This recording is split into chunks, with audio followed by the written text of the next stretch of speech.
Welcome back. मुझे television पे join किया है सीनियर रहनुमा हैं जीडीए की उज़मा कामरान साहिबा मेरे साथ हैं। मैं आपको वेलकम करता हूं अपने शो में। Thank you so much. आपको पता है कि मुल्क के अंदर बहरान है, जुडिशरी के अंदर भी जजेस का एक दूसरे के हवाले से आपको पता है कि इख्तलाफी नोट, काफी हमें पोलराइजेशन नजर आ रही। इस सारी चीजों का हल क्या है? जो इदारे होते हैं वो इंटैक्ट होते हैं, जिस तरह शख्सियात डिवाइडेड हुए हैं, क्या कहेंगी? इम्तियाज भाई बिल्कुल ऐसा ही हो रहा है, मगर मैं ये कहूंगी हमें बड़ा दुख के साथ ये अल्फाज कहना पड़ता है कि हमारे सिर्फ जो है अदालतें जो है वो बची हुई थी, मगर तनकीद तो खैर उनके ऊपर पहले की जा रही थी मरियम नवाज की तरफ से, मगर वो बची हुई थी, उनमें भी तसाद जो है फैलाने की कोशिश की जा रही है और तसाद फैल भी रहा है। मैं ये समझती हूँ जो हमारे सीनियर चीफ साहब बैठे हुए हैं और वो बहुत मौजिज हैं, अगर उन्होंने सो मोटो लिया और कोई फैसला किया तो उसके ऊपर अमल दरामद होना चाहिए और उसको ज़रे गौर रखना चाहिए। उसके खिलाफ 3 बेंच बनाए, 2 बेंच बनाए, उसके खिलाफ ये चीजें मुझे नहीं समझ में आती, क्योंकि हमारी मौजूद अदालतें हैं, इनका तो पास रखना चाहिए और इलेक्शन वक्त पे करवाने चाहिए, क्योंकि अदालत का जब नोटिस आ गया तो उसको आप मुस्तरद नहीं कर सकते, ये तौहीन अदालत में आ जाता है। तो हम सब पे ये फर्ज है और हम सब पे ये कानून लागू होता है कि हम अदालत की तौहीन के बजाय उसकी पासदारी रखें, क्योंकि कानून के मुहाफिज हैं वो लोग। सही, इस बहरान से किस तरह निकला जा सकता है, आपको क्या लग रहा है? इम्तियाज भाई, इस बहरान से सिर्फ इस वक्त हमें जो नजर आता है वो इलेक्शन ही है। इलेक्शन जब हो जाएंगे तो दूध का दूध और पानी का पानी हो जाएगा, जो गलत है वो सामने आएगा, जो सही है वो भी सामने आएगा, तो इलेक्शन ही बेहतर हल है, वरना इस मुल्क का कोई पुरसाने हाल नहीं है इस वक्त। आपको पता है इमरान खान ने इतने यू टर्न्स लिए हैं, पहले तो साइफर के बाद अमेरिकन साजिश, अब कहते हैं यहाँ उस टाइम जनरल बाजवा साहब बड़े अच्छे थे और सेम पेज पे थे, सब कुछ थी, इतनी बड़ी तारीफें, उसके बाद अब कहते हैं जनरल बाजवा साहब ने पूरी मेरी गवर्नमेंट गिरा दी, उन्होंने ही सब कुछ साजिश की, अमेरिकन तो इस साजिश में थे ही नहीं। इतना बड़ा यू टर्न, क्या कहेंगे उज़मा साहिबा? देखिए इम्तियाज भाई, मैं इस बात पे कहूंगी कि हमारी पाक फौज बहुत मौजिज फौज है और उन्हीं की वजह से हमारी सरहदें महफूज हैं। उनके लिए तनकीद करना मुझे किसी सूरत समझ नहीं आती, चाहे वो रिटायर्ड हो, चाहे वो ऑन ड्यूटी हो, हमारे लिए काबिल एहतराम है, हमारे मुल्क के मुहाफिज हैं।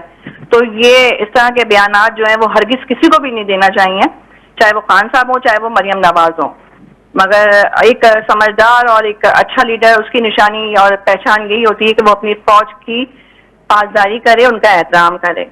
और जहाँ सवाल यू टर्न की बात है, तो यू टर्न कौन नहीं लेता, यू टर्न किसने नहीं लिया? यू टर्न जहाँ पर मुल्क का मुफाद हो, आवाम का भला हो, तो यू टर्न चलता है, मगर जहाँ अपना मुफाद हो तो वहाँ यू टर्न को हम नहीं मानते। आसिफ अली जरदारी साहब ने जिस तरह असेंबली में किया है कि डायलॉग होने चाहिए, मुज़ाकरात होने चाहिए, वज़ीर आज़म आगे बढ़ें, और वज़ीर आज़म को उन्होंने दरख्वास्त की है, सारे मसाइल का हल मुज़ाकरात से होता है, डायलॉग से होता है, सियासत में होती है डायलॉग है, गुफ्तगू होती है, बैठ के मसाइल हल किए जाएं, क्या कहेंगे? बिल्कुल ऐसा ही है, डायलॉग्स होने चाहिए, बैठ के इस मसले के हल को निकालना चाहिए। जो बातें देखें मुल्क की बका के लिए हों, उसमें मुखालफिन या फिर सामीन का कोई वो नहीं किरदार होना चाहिए। आप अपने मुल्क का सोचें, अपनी सियासत चमकाने के चक्कर में पीडीएम ने सालों सियासत की है। ये महंगाई मुकाओ का एक नारा लगाने वाले आज महंगाई के पहाड़ के तले गरीब आवाम को रोन चुके हैं। एक एक घर के अंदर 10-10 मौतें हम लोग देख रहे हैं जो हो रही हैं, लोग सुसाइड कमेंट कर रहे हैं। तो इस सब चीज का हल मेरे ख्याल से डायलॉग होना और बैठ के ये मसले को हल करना ही नजर आता है, और इसका एक हल जो नजर आ रहा है वो है इलेक्शन। ये होने चाहिए बिल्कुल। आपको पता है कि इमरान खान की मर्जी के ऊपर तो इलेक्शन नहीं हो सकते ना, उसकी ख्वाहिश पे तो इलेक्शन नहीं हो सकते, उसकी ख्वाहिश पे तो गुफ्तगू नहीं हो सकते। सब सियासी जमातें मिलके कोई हल निकालें, जिस तरह जीडीए पीर साहब हैं, जीडीए हैं, वो पहले भी 4 साला दौर में इमरान खान के साथ रहे, इस 1 साला दौर जो है ना इसमें नहीं रहे। 4 साला दौर भी कोई उज़मा कोई बेहतर दौर नहीं था, मुश्किलात थी, आप मेरे टॉक शो में आती थी, आप तस्लीम करती थी ये हुकूमत नाकाम गई है डिलीवर करने में। इम्तियाज भाई, हम मानते हैं 4 साल दौर जो है वो बेहतर नहीं रहा की बात में और बदतरीन रहा की बात में फर्क आ जाता है। 4 साल से पहले जो दौर था वो किसकी हुकूमत का था? अगर हम ये बात कहते हैं, हम तस्लीम भी करते हैं कि अगर इमरान खान साहब का दौर अच्छा नहीं रहा तो इससे पहले जो दौर था वो कौन सा अच्छा था, और इसके बाद जो दौर आया वो कौन सा अच्छा है? इस वक्त भी तो मुल्क खसारे में है, आप देख सकते हैं कि मुल्क के क्या हालात हैं इस वक्त। دیکھیں اس کا ذمہ دار تو صرف موجودہ حکومت تو نہیں ہے.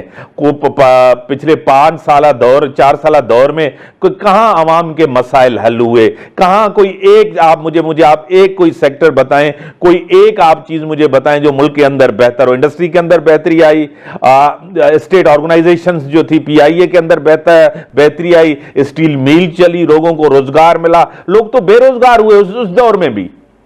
دیکھیں اسٹیل مل کا آپ کو پتہ ہے اسٹیل ملز کے اوپر کتنے کیسز تھے, کتنے جو ہیں وہ اسکینڈلز بنے, کتنی چیزیں ہوئی. دیکھیں اس طرح کے کیسز تو آپ کو پتہ ہے حکمرانوں کے اوپر اور عوام کے اوپر برڈن آتے ہی رہتے ہیں. مگر ہم یہ کہیں گے کہ یہ جو موجودہ دور چل رہا ہے موجودہ حکومت کا, اس سے تو بہتر خان صاحب کا دور تھا. یہ بات تو عوام بھی ایکسیپٹ کرتی ہے. اگر عوام یہ بات ایکسیپٹ نہیں کرتی تو عوام آج خان صاحب کے ساتھ نہیں کھڑی ہوتی. ہم صرف اتنا کہتے ہیں کہ خان صاحب ہوں یا شہباز شریف صاحب ہوں, ملک بحالی کی طرف جائے, ہمارے نوجوانوں کو روزگار ملے اور ملک میں بھوک اور افلاس کی جو شرح ہے وہ کم سے کم کیا ختم ہو جائے, تو ہم مانتے ہیں پھر وہ لیڈر ہوتا ہے, وہ لیڈ کرنے والا ہوتا ہے. چاہے وہ خان صاحب ہو, چاہے وہ شہباز شریف ہو, چاہے وہ کوئی بھی لیڈر بنے, کوئی بھی وزیر اعظم بنے, کوئی بھی حکمران ہو. ہمیں حکمرانوں سے اختلافات نہیں ہیں, ہمیں ملک کی بدحالی سے اختلافات ہیں, ہمیں ان کے رول سے اختلافات ہیں. اور آج سوال الیکشن کی بات, تو الیکشن ہاں خان صاحب کے کہنے سے الیکشن نہیں ہوں گے, مگر جب ہماری معزز عدالتوں نے یہ آرڈر دے دیا کہ الیکشن جو ہے وقت پہ کروائے جائیں, تو اس کی پاسداری کیوں نہیں کی جاتی؟ کیوں؟ صحیح آپ کہہ رہے ہیں کہ وقت کے اوپر آپ کی بڑی مہربانی, آپ نے ٹائم دیا. ناظرین بریک جو ٹائم تھا آپ بریک ہم بتا چکے.